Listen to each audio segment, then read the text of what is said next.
जैसन सोचले रहने ऐसन भैया मोर बारा भाई जोर बारा हो एगो छरहर पातर मोट एगो छरहर पातर मोट ठोरे ठोर बारू बड़ा बेजोर बारी हो जैसन सोचले रहने ऐसन धनिया मोर बारी सागर नगोर बारी हो।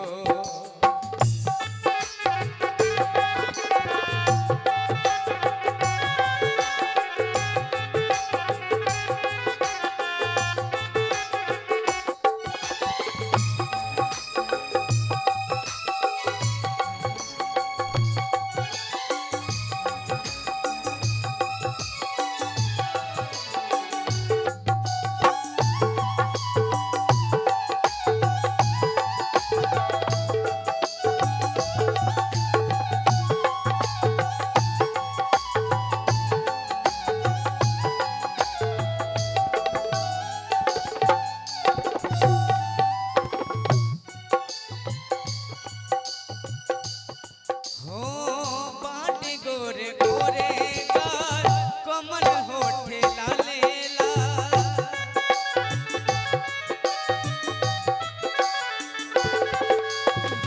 बाटे गोरे गोरे गाल कमल होठे लालेला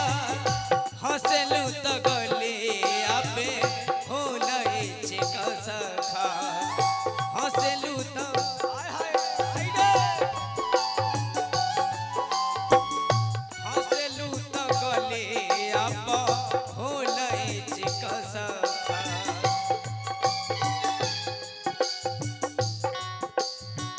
भैया कहता भाभी से